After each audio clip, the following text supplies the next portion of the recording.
नाजरीन, काफिले आगे की तरफ बढ़ रहे हैं आज़ाद कश्मीर में। मीरपुर के बहुत सारे इलाकों से लोग बहुत बड़ी तादाद में निकले। इनमें नौजवानों की तादाद ज़्यादा है। ये मोटरसाइकिलों पे, गाड़ियों पे, बसों पे, वैगनों पे जिसको जो सवारी मिल रही है वो सवारी लेकर निकल रहा है। आज़ाद कश्मीर के झंडे इन नौजवानों ने उठाए हुए हैं और ये अब रावला कोट की तरफ बढ़ रहे हैं। बहुत देर तक कोशिश की जॉइंट अवामी एक्शन कमेटी ने कि मुज़ाकरात के ज़रिए से किसी तरह कोई मसला हल हो जाए और कुछ फेस सेविंग जॉइंट अवामी एक्शन कमेटी को भी मिल जाए, मुतालबात भी तस्लीम हो जाए और जो गवर्नमेंट है उसको भी कुछ ना कुछ फेस सेविंग मिल जाए। लेकिन बीच का रास्ता निकल नहीं पाया। फजल रहमान साहब ने बार बार दरख्वास्त की। उनकी दरख्वास्त के ऊपर इन्होंने अपना लॉन्ग मार्च कई मरतबा मुलतवी किया, लेकिन अब ये मुकम्मल तौर पर दीवार के साथ लग गए थे। अब कोई और रास्ता बचा नहीं था। जो कल मुज़ाकरात हुए जहां पे डेडलॉक पैदा हो गया, वो चीज़ें मैं अब आपके सामने रखता हूं, क्योंकि अब सोर्सेज ने बताया, जो लोग मुज़ाकरात का हिस्सा थे ना, उनमें कुछ लोगों ने बताया कि हम सालसी कर रहे थे और ये ज्यादती किस नौयत की हुई है और इसकी वजह क्या है। अब जो मुतालबात रख दिए हैं जॉइंट अवामी एक्शन कमेटी ने अपना लॉन्ग मार्च शुरू होने के बाद, वो ज्यादा सख्त है। यानी आज सारा दिन ये काफिले पहुंचेंगे रावला कोट में और कल ये काफिले रावला कोट से निकलेंगे और जाएंगे मुजफ्फराबाद की तरफ। ये पहली मरतबा आजाद कश्मीर में एक इलेक्शन होने जा रहा है जिस इलेक्शन को कोई डिस्कस नहीं कर रहा। ऐसा लगता है ये जो इलेक्शन है सिर्फ बिलावल और मरियम नवाज, ये दो लोग खेल रहे हैं आपस में इलेक्शन। कोई ऐसी पॉलिटिकल पार्टी मैदान में नहीं है जिसकी अवाम में इस वक्त जड़ें हों। पीपल्स पार्टी अच्छी पॉलिटिकल पार्टी है, पीएमएलएन भी तगड़ी पॉलिटिकल पार्टी है, लेकिन इस वक्त आजाद कश्मीर के लोगों ने इनको बहुत बुरी तरह रिजेक्ट किया है। इन्हें अपने जलसे करने के लिए भी बंदे पंजाब से लेकर आने पड़ते थे या दूसरे सूबों से लेकर आने पड़ते थे। बड़ी मुश्किलों से इन्होंने अपनी कंपेन खड़ी करके दिखाई है और ये कुछ भी नहीं कर पाए। कोई माहौल बना ही नहीं इलेक्शन का आजाद कश्मीर में। मुझे नहीं लगता कि लोग निकलकर बड़े पैमाने पे वोट देंगे। हाँ, ये इलेक्शन का रिजल्ट आ सकता है जैसा कि मिलिट्री एस्टेब्लिशमेंट चाहेगी। वहां का सेक्टर कमांडर फैसला कर ले और वो ये कहे जनाब इतने वोट निकालने, तो उतने निकल ही आएंगे। नवाज शरीफ का हल्का आपके सामने है जो किया गया यास्मीन राशिद के खिलाफ, और बहुत सारे हल्के ऐसे ही हैं। 17 सीटों वालों को हुकूमत बनाकर दे दी पाकिस्तान में आसिम मुनीर साहब ने, तो ये कुछ भी कर सकते हैं। आजाद कश्मीर में इलेक्शन चोरी करना तो कोई बड़ी बात नहीं है। अब जो मुतालबात हैं उनमें पहला मुतालबा यह है कि आईजी लियाकत समेत तमाम रेंट अफसरान को बेदखल किया जाए आजाद कश्मीर से। नंबर 2, मुमताज राठौर इस्तीफा दे। नंबर 3, तमाम मुकदमात और नोटिफिकेशन की मनसूखी की जाए। जाली मुकदमा जितने भी हुए हैं, जो नोटिफिकेशन जारी किए गए हैं कलअदम करार देने का या ये जो 4th शेड्यूल में नाम डाल दिए गए, ये सारी चीजें खत्म की जाएं। नंबर 4, शोहदा का जो नाहक खून है उसका हिसाब दिया जाए, मुकदमा दर्ज किए जाएं और जितने भी लोग कैद हैं सियासी नुक्ता नजर से जिनका इख्तलाफ था उन्हें कैद कर दिया गया, जेलों में डाल दिया गया। हमारे अपने एक साथी अहमद फरहाद साहब इसमें इस वक्त कैद में हैं और बड़ी तकलीफ में हैं। वो बीमार भी थे, उन पर बहुत दबाव डाला गया कि तुम एक वीडियो बनाओ और घर जाओ। उन्होंने इनकार कर दिया, वीडियो मैं नहीं बनाता। बहुत दबाव डाला एजेंसियों ने उन पर, लेकिन उन्होंने वीडियो नहीं बनाई। तो वो कह रहे हैं जी कि जो जितने कैदी हैं उनको भी रिहा किया जाए। और फिर आखिरी ये है कि जितने पुराने मुतालबात थे वो सारे मुतालबात मंजूर होंगे तो हम मुज़ाकरात की टेबल पे अब बैठेंगे। वो मुतालबात क्या है ये हम सब जानते हैं। उनके 38 मुतालबात थे, जिनमें मेन और बड़ा मुतालबा ये था कि आप नोटिफिकेशन के जरिए से ये जो नशस्तें हैं जम्मू कश्मीर वाली, इनको खत्म कर दें या इनका किरदार खत्म कर दें हुकूमत बनाने और गिराने में। अब ये बड़ा जायज मुतालबा है कि आज़ाद कश्मीर की हुकूमत बनती है, बाहर से आ जाते हैं बंदे और वो आके हुकूमत बनाते हैं और गिराते हैं। अगर ऐसे ही पंजाब में हुकूमत बन रही हो और सिंध से या खैबर पख्तूनख्वा से लोग आकर हुकूमत बनाएं और गिराएं तो कैसा लगेगा। लेकिन कश्मीर का एक मसला बड़ा हसास भी है, क्योंकि अक़वाम मुत्तहिदा की करारदादों के मुताबिक यहां पे इस्तिस्वाब राय होना है। लेकिन जो मकबूजा कश्मीर के लोग मुहाजिरीन आए हुए हैं वो आज़ाद कश्मीर की हुकूमत कैसे बना और गिरा सकते हैं। अगर उन्होंने हुकूमत बनानी है और गिरानी है तो मकबूजा कश्मीर की हुकूमत बनाने और गिराने में उनका रोल होना चाहिए ना। अपने अपने इलाके में हर बंदे का वोट होता है। मसला यहां पे भी नहीं है। अगर वो इलेक्शन भी फ्री एंड फेयर हो और कश्मीरी ही वोट डालें तो फर्क पड़ता है। लेकिन इलेक्शन फ्री एंड फेयर होता ही नहीं और मिलिट्री एस्टेब्लिशमेंट अपने बंदों को ले आती है बाहर से और उनके जरिए से हुकूमतें बनाती है, हुकूमतें गिराती है, उनको वजारतें देती है, अहम तरीन वजारतें उनको दी जाती हैं। तो ये एक प्रॉब्लम है जिसका कोई हल निकल नहीं रहा था। बहरहाल लोगों के मनाजर नजर आ रहे हैं, अलग अलग सड़कों पे बड़ी तादाद में लोग आगे की तरफ बढ़ रहे हैं। ये रावला कोट जा रहे हैं और रावला कोट जाकर ये अपने मुतालबात के हक में फिर मुजफ्फराबाद की तरफ जाएंगे। इनको रोकना कैसे है वो मैं बताता हूं। अभी ये क्या कर रहे हैं। सेक्टर कमांडर और बिलावल, ये जो आखिरी मरहला हुआ मुज़ाकरात का ये लोग गालिबन मुजफ्फराबाद में थे, कुछ लोग मुजफ्फराबाद में थे, कुछ लोग रावलाकोट में थे, और कुछ लोग टेलीफोन के ऊपर या ऑनलाइन इनके साथ राब्ते में भी थे, फैसिलिटेट किया गया था। मिसाल के तौर पे आईनी माहिर हैं आसिफ साहब, मियाँ आसिफ, ये कानूनी नुक्ता नज़र से मशावरत कर रहे थे, तो इन्होंने कहा जी कि आप ऐसा कर लें कि एक नोटिफिकेशन जारी करवा दें, लेकिन फिर जो एस्टेब्लिशमेंट है वो पीछे हट गई, जो बातें तस्लीम हुई थी उनसे भी पीछे हट गई। अफशा क्यानी साहिबा जो ह्यूमन राइट्स के हवाले से वो भी यहाँ पे मौजूद थी, फिर जो एक PUF है उसके चेयरमैन भी यहाँ पे मौजूद थे, और फिर ज्वाइंट अवामी एक्शन कमेटी के लोग भी थे। एक अजीबोगरीब चीज हुई है जो मुझे आज पता चली, और मैं ये चीज कभी कहना नहीं चाहता, लेकिन क्योंकि पाकिस्तान का मसला बन गया है, कश्मीर का मसला बन गया, मसला बहुत हसास है, तो इस पे सबको तवज्जो देनी चाहिए। खास तौर पे आर्मी चीफ को जरूर देखना चाहिए और वजीर आजम को भी देखना चाहिए कि मिलिट्री इंटेलिजेंस और ISI के बीच में क्या चल रहा है। ब्रिगेडियर फाइक के हवाले से मुझे सोर्सेज ने यह बताया कि उन्होंने यह गिला किया ब्रिगेडियर फाइक ने कि आप MI के कहने के ऊपर यह एहतजाज कर रहे हैं, आप MI के कहने के ऊपर आप आगे बढ़ रहे हैं, लॉन्ग मार्च का ऐलान कर रहे हैं, आप ज्यादती कर रहे हैं, आपके पीछे MI का हाथ है। यह ताना उन्होंने दिया, MI आपको बैक करती है, इनके कहने पर आप लॉन्ग मार्च कर रहे हैं। तो ये एक सर्च जंग चल रही है मिलिट्री इंटेलिजेंस में और ISI में। ये बहुत सारे लोग पहले भी रिपोर्ट करते रहे हैं और बार बार इसके ऊपर बात होती है कि जनाब इस वक्त जो मिलिट्री इंटेलिजेंस है और जो ISI है, इनके बीच में एक सर्द जंग जारी है इख्तियारात के लिए, ताकत के लिए, आने वाले ओहदों के लिए। तो अब ये जो, और दोनों लोग जो है वो आसिम मुनीर के तो बहुत करीब है, लेकिन मामला ये है कि कौम तनख्वाह इनको आपस में लड़ने के लिए नहीं देती। हम पाकिस्तानी जो अपने खून पसीने की कमाई से टैक्स देते हैं, जो पैसा देते हैं, वो पैसा हम इसलिए नहीं देते आपको कि आप लोग आपस में लड़ाई करें या एक दूसरे से मुकाबला करें। हम आपको पैसा देते हैं, तनख्वाह देते हैं, नौकरी देते हैं इसलिए कि आप हमारे दुश्मन से मुकाबला करें और दुश्मन के अज़ाइम को नाकाम बनाएं। दहशतगर्दी बढ़ती चली जा रही है, बढ़ती चली जा रही है, कहीं पे भी कंट्रोल नहीं हो रही, और आप आपस में लड़ रहे हैं ज्यादा इख्तियार और ज्यादा इख्तियार और ज्यादा कंट्रोल के लिए। तो इदारा जाती कंट्रोल की इस लड़ाई में आप पाकिस्तान के ऊपर अपना कंट्रोल लूज कर रहे हैं। आपने मिलकर दुश्मन का मुकाबला करना था, आप आपस में मुकाबला कर रहे हैं।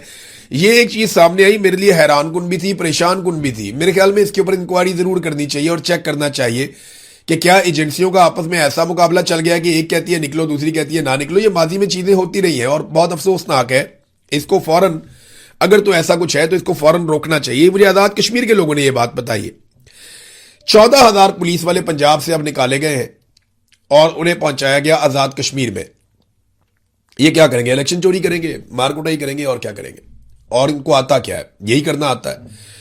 लेकिन एक बड़ा वैक्यूम पैदा हो गया पंजाब में। खास तौर पे 3-4 अजला ऐसे हैं जहां पे काफी बेचैनी पैदा हुई पुलिस में कि हमें तो बहुत सख्त हालात का सामना है। पहले ही हमारे नाकों के ऊपर हमें पुलिस की पहले ही नफरी कम है, पहले ही हम यहां डबल ड्यूटियां करके दहशतगर्दी से बच रहे हैं। क्योंकि याद रखिएगा कि खैबर पख्तूनख्वा के जो कुछ अजला हैं, जैसा DI खान, टांक और ये ऊपर वाले जो अजला बन्नू वगैरह, इनके साथ नीचे जो पंजाब के अजला लगते हैं, यहां पे दहशतगर्दी के कुछ वाकयात हो चुके हैं। और इस बात का हर वक्त खतरा रहता है कि खैबर पख्तूनख्वा का जो दहशतगर्दी से मुतासरा इलाका है, वहां से पंजाब के अंदर दहशतगर्द दाखिल होंगे। और अब सूरत हाल यह है कि मियां वाली, भक्कर, लिया, DG खान, इन जगहों पे पुलिस के अंदर एक बेचैनी है कि हमारी नफरी कब हो गई है, यहां से नफरी को उठाकर आजाद कश्मीर ले गए हैं, तो हम दहशतगर्दी के खिलाफ जो हम एक लगातार कोशिश कर रहे थे उसको हम कंटिन्यू कैसे करें। लेकिन वहां पे भी एक पूरा इलेक्शन चोरी करना है, वहां डिमांड आई हुई है कि जनाब बंदे भेजे। अब बिलावल ने एक नई ट्रक की बत्ती दी है आजाद कश्मीर के लोगों को। बिलावल ने कहा जनाब के सच कमीशन एक बनाया जाए, मैं उसका मुतालबा करता हूं और मैं ये तजवीज दे रहा हूं, लेकिन मुझे कोई मुस्बत जवाब नहीं दिया जा रहा। यार बिलावल, हम बेवकूफ हैं, हम रोटी को चोची कहते हैं। भाई तुम्हारी हुकूमत है, वहां पे बना लो कमीशन। या बिलावल को कमीशन बना के किसने देना है? आजाद कश्मीर एक अलग खित्ता है, एक अलग मुल्क बना हुआ है। वो आजाद कश्मीर, याद रखिएगा, पाकिस्तान का सूबा नहीं है, एक अलग कंट्री है जहां का सदर और वजीर आजम होता है, और वो बिलावल का है। तो बिलावल को अगर वहां कोई कमीशन बनाना है तो बिलावल को कौन रोक सकता है? बिलावल बुलाए उसको, फैसल राठौर को, अपने वजीर आजम को, और सबको इकट्ठा करके बोले कमीशन बनाओ। इन्हें कमीशन बनाना पड़ जाएगा, फौरन बना देंगे। बात यह है कि बिलावल बेवकूफ बना रहा है सबको, और वो ये कह रहा है कि जनाब हम कमीशन बनाना चाहते हैं। मैं ये कह रहा हूं कि एक सच्चाई पर मबनी एक कमीशन बनाया जाए जो सच सामने लेकर आए, चीजों को ठीक करे। तो वो कमीशन बनाने का मेरा मुतालबा नहीं माना जा रहा, डूब के मर जाना चाहिए, मुतालबा नहीं माना जा रहा भैया आपका। क्योंकि मुतालबा आप कर किससे रहे? आपकी अपनी सरकार है वहां पे, आपकी हुकूमत है वहां पे। तो हुकूमत भाई तुम्हारी है, तुम ही लोगों ने ये सारा कुछ किया है, तुम ही फोर्सेस लेकर गए हो, तुम ही ने ऑपरेशन किया है, तुम ही ने कलदम करार दिया है, तुम ही ने जो है वो लोगों के सरों के ऊपर इनाम रखा है। ये सारा जुल्म और बर्बरियत तुमने की है। तो तुम ये कैसे कह सकते हो कि ट्रक की एक नई बत्ती दे रहा हूं, इसके पीछे लग जाओ सारे कि जनाब हम एक कमीशन बनाएंगे। लोग बेवकूफ थोड़ी है, रोटी को चोची थोड़ी कहते हैं। गुज़िश्ता चंद दिनों से ना एक और बड़ी अच्छी चीज मैं नोट कर रहा हूं, बड़ी मुस्बत तब्दीली आई है कि नून लीग वाले और पीपल्स पार्टी वाले आजाद कश्मीर के मेरे भाइयों को या आजाद कश्मीर के लोगों को आजकल गद्दार नहीं कह रहे, वरना आजाद कश्मीर के लोगों को गद्दार कहा जाता था, शरपसंद कहा जाता था।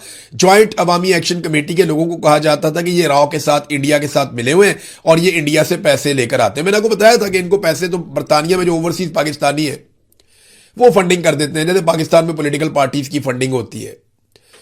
तो ये क्योंकि बरतानिया के अंदर ही रहते हैं सारे के सारे बहुत बड़ी तादाद में, और बरतानिया से पैसा आता रहता है आजाद कश्मीर में, तो उसमें से इनको चंदा भी मिल जाता है। ये बात मैं आपको पहले बता चुका हूं। लेकिन राव फंडिंग करती है, नरेंद्र मोदी या अजीत डोभाल जो है वो फंडिंग करते हैं, वो नहीं है। ये झूठ है, सारा बकवास है, ऐसी कोई चीज नहीं है। थोड़े दिन पहले ये इनको इंडिया का एजेंट कह रहे थे, अब नहीं कह रहे। अब इसलिए नहीं कह रहे कि इन्होंने लोगों से वोटें लेनी है, और वोट लेने के चक्कर में अब ये कश्मीरियों पे गद्दारी के फतवे नहीं लगा रहे। हाँ, जब इलेक्शन हो जाएगा, जब बिलावल को और पीएमएलएन को यह हुकूमत बनाकर दे दी जाएगी, इन दोनों में से एक को देनी है, तो जब इनको हुकूमत बनाकर दे दी जाएगी तो उसके बाद दोबारा कश्मीरियों के ऊपर या ज्वाइंट अवामी एक्शन कमेटी के ऊपर फतवे लगाए जाएंगे। वो कहते हैं ना होगा बांस ना बजेगी बांसुरी। इनमें से किसी को भी 2/3 अक्सरियत नहीं मिलेगी, और वो यही कहेगा कि जनाब अगर मेरे पास अक्सरियत होती तो मैं आपके मुतालबात पूरे कर देता। ना होगा 9 मन तेल और ना ही राधा नाचेगी, ये यही कहेंगे बार बार। बाद में बिलावल भी ये कहेगा मैं बहुत अच्छा नाचता, मेरे पास 9 मन तेल नहीं है। अगर मेरे पास 9 मन तेल यानी मेरे पास अगर होती 2/3 अक्सरियत तो मैं जरूर आपको नाच नाच कर दिखाता। तो फिर वो एक और कहावत है कि नाच ना जाने आंगन टेढ़ा। आज पता नहीं क्यों मुझे इतनी कहावतें याद आ रही है। भारत ये तो है जनाब आजाद कश्मीर की सूरत हाल, लोग आगे बढ़ रहे हैं। अब आ जाए जरा खैबर पख्तूनख्वा में अलीमा खानम, वो एक एक करके अलग अलग इलाकों में जा रही हैं खैबर पख्तूनख्वा के, और खैबर पख्तूनख्वा के एक एक जिले में, एक एक इलाके में उन्हें अवाम बहुत अच्छा रिस्पॉन्ड कर रही है। बड़े पैमाने पर लोग निकलते हैं इमरान खान की बहनों के लिए, और उनकी दिलचस्पी इस बात में है कि किसी तरह इमरान खान साहब की रिहाई हो जाए, वो जेल से बाहर आ जाए, और इसके लिए वो कोशिश करना चाहते हैं। अलीमा खानम ने मुख्तलिफ इलाकों में आज फिर, क्योंकि ये अब गई हैं एबटाबाद वाली साइड पे, बटग्राम में भी गई हैं और कुछ और एरियाज का भी विजिट किया, जहां पे भी गई बहुत बड़े पैमाने पे लोग वहां पे इकट्ठे हुए। तो अलीमा खानम ने कहा कि इनके भाई की रिहाई के लिए 5 अगस्त को फैसला कुन मार्का होगा। वो तो बड़े पैमाने पे एहतजाज कर, एक तरफ जनाब पीटीआई कह रही है हम 5 अगस्त को जलसा करेंगे, अलीमा खान कह रही हैं कि जनाब हम अपने भाई की रिहाई के लिए 5 अगस्त को एक फैसला कुन मार्का करेंगे। अब ये दोनों की बातों में बहुत फर्क है। पीटीआई एक दिन का शो करना चाहती है, जलसा करो निकलो बस, जज्बाती तकरीरें कर देंगे, 4, 5, 10 ऐलान कर देंगे। वो ऐलान के ऊपर अमल दरामद होना है नहीं होना बाद में देखी जाएगी, दिन निकल जाएगा, प्रेशर कम हो जाएगा। जैसे जब इमरान खान साहब की आंख खराब हुई तो इन्होंने इंडोर एहतजाज किया था, 4 दीवारी के अंदर बैठ के। लोग जब ठंडे हो जाएंगे तो फिर हम घरों को चले जाएंगे। लोग ठंडे हो गए, ये घरों को चले गए, कई महीने गुजर गए, कुछ भी नहीं किया। जैसे बजट पास करवाने की बारी आई तो वो भी करवा दिया, सारा कुछ करते हैं ये। मिलिट्री ऑपरेशन जिनके इमरान खान खिलाफ था ये खुद करवा रहे हैं हाथ पकड़ के। ड्रोन हमले जिनके इमरान खान खिलाफ था उसके खिलाफ एक भी एफआईआर ये दर्ज नहीं कर पाए, कोई कार्रवाई नहीं कर पाए। अभी ये एक जलसा करेंगे, पहले इन्होंने स्टेडियम के अंदर रख लिया था, मुझे लगता है वहां पर भी इजाजत नहीं मिली। अव्वल तो मैं उसके खिलाफ था कि यार आप इमरान खान पूरे मुल्क का लीडर है, आप स्टेडियम के अंदर उसको वापस धकेल रहे हैं। तो मेरे ख्याल में स्टेडियम की भी इनको इजाजत नहीं मिली और इन्हें कहा गया जनाब बाहर। मोहसिन नकवी साहब है ना स्टेडियम्स के मालिक हैं, वैसे ही आपको पता है क्रिकेट उनके पास है, तो शायद इनको स्टेडियम की इजाजत नहीं मिली। मोटरवे के पास कहते हैं खुला मैदान है, वहां पे अब हम करेंगे जलसा। ठीक है जी, करें जलसा, और जलसा करने के बाद बताएं आप करना क्या चाहते हैं, क्योंकि अवाम अब बहुत गुस्से में है। लोगों को ऐसा लगता है कि पाकिस्तान तहरीके इंसाफ को इक्तदार के लिए एक टोले ने इस्तेमाल कर लिया इमरान खान साहब की मकबूलियत को और उसको जेल में छोड़ दिया बेचारे को, अकेले को। अलीमा खानम कहती है जी हम एक फाइनल मार्का करने जा रहे हैं 5 अगस्त को। अब जैसे जैसे दिन करीब आएंगे ना और चीजें क्लियर होती चली जाएंगी। नादरीन, एक और खबर है मेरे पास। ये खबर आप देखें, हम 11 अरब के जहाज को रो रहे थे कि जनाब 11 अरब रुपए का जहाज ले लिया पंजाब ने। ये पंजाब से गंदुम जो गायब हो गई है ना, उसकी कीमत लगभग 400 अरब रुपए है। 400 अरब रुपए की गंदुम पंजाब से गायब हो गई। हम रो रहे थे किसको? 11 अरब के जहाज को। आवे का आवे ही बिगड़ा हुआ है। ये गंदुम कैसे मैनेज हुई, कहां गई, किधर गायब हो गई, किसी को कुछ पता ही नहीं है। ये लगभग 45 लाख टन गंदुम थी, कहां गई? कोई जवाब नहीं मिल रहा। रिपोर्टें छप रही है, जवाब नहीं मिल रहा। सरकारी मुलाकातों के अंदर इन चीजों का इंकशाफ हो रहा है, लेकिन जवाब नहीं मिल रहा और गंदुम के बहरान के अंदर शिद्दत आती चली जा रही है। ये जो इंकशाफात हुए हैं कि जनाब ये गंदुम गायब हो गई, ये गंदुम गायब कैसे हुई, किसने गायब की, कुछ पता नहीं चल रहा। बल्कि वफाकी हुकूमत और सूबों को रवां साल गंदुम की खरीदारी पॉलिसी पर मुअस्सर अमल दरामद में मुश्किलात का सामना है और यह इंकशाफ हो गया कि पंजाब में गंदुम की एक बड़ी मिकदार का रिकॉर्ड दस्तयाब ही नहीं है। 45 लाख टन गंदुम गायब। इसको मनों में कन्वर्ट करें ना और फिर इसको 3500 से ज़रब दें जो सरकारी कीमत है गंदुम की, ये 400 अरब रुपए की गंदुम बनती है। और अभी जो गंदुम हम इंपोर्ट करने जा रहे हैं, लगभग कोई 100 अरब की गंदुम हम इंपोर्ट करेंगे अभी फिलहाल फौरी तौर पे। 10 लाख टन गंदुम, 10 लाख टन 25 से मल्टीप्लाई करें तो मन बन जाते हैं। और फिर आप आलमी मंडी में कीमत देख लें, लगभग आपको 100 अरब रुपए की गंदुम इंपोर्ट करनी पड़ेगी। महंगी गंदुम आपको लानी पड़ेगी पाकिस्तान में। पाकिस्तानी किसानों का इस्तेहसाल हो रहा है, तबाह हो रहे हैं, और हम दुनिया भर के किसानों को खुशहाल करना चाहते हैं उनकी गंदुम खरीद के। हमारी गंदुम कहां गई, कोई रिकॉर्ड ही नहीं है। जखीरा अंदोज ले गए, बस इतना कह देते हैं और जान छूट जाती है। उसके अलावा कोई इनके पास जवाब नहीं होता। एक और खबर नादरीन, पाकिस्तान ने सऊदी अरब के साथ दिफाई मुआहदा किया, फिर पता चला कतर के साथ भी हमारा दिफाई मुआहदा, और अब कुवैत के साथ भी पाकिस्तान एक दिफाई मुआहदा करने जा रहा है। कुवैत की जो सरकार है उसने इसकी मंजूरी दे दी है, लेकिन बतौर पाकिस्तानी मैं नहीं जानता। कैबिनेट के लोगों से बात हुई तो वो कहते हम भी नहीं जानते। एमएनएज और एमपीएस से, सेनेटर से बात हुई, उन्होंने कहा जी हम भी नहीं जानते। तो फिर कौन जानता है कि इन ममालिक के साथ आप किस नौइयत का कौन सा दिफाई मुआहदा कर रहे हैं? क्या पाकिस्तानियों का यह हक नहीं है कि जो इतना बड़ा दिफा पाकिस्तानियों ने अपना पेट काट काट के अपने खून पसीने की कमाई से खड़ा किया, इतनी बड़ी फौज खड़ी की, इतने सारे हथियार खरीदे पाकिस्तानियों ने, ये हथियार अगर किसी और जगह पे किसी और के लिए इस्तेमाल होने हैं, चाहे वो मुसलमान मुल्क हो चाहे गैर मुस्लिम मुल्क हो, तो पाकिस्तानियों को कम से कम इतना हक तो है कि उनको पता हो कि उनके हथियार और उनके फौजी कहां जा रहे हैं लड़ने के लिए और कहां इस्तेमाल होंगे। और उसमें पाकिस्तानियों की कॉन्सेंट भी शामिल होनी चाहिए अगर थोड़ी सी भी जमहूरियत आपके अंदर बाकी है तो ये आप बात अपने जहन में रखें कि दिफाई नुक्ता नजर से मुआहदे पाकिस्तान करता चला जा रहा है, लेकिन उन मुआहदों में क्या लिखा है इसके बारे में पाकिस्तानी अभी तक कुछ भी नहीं जानते।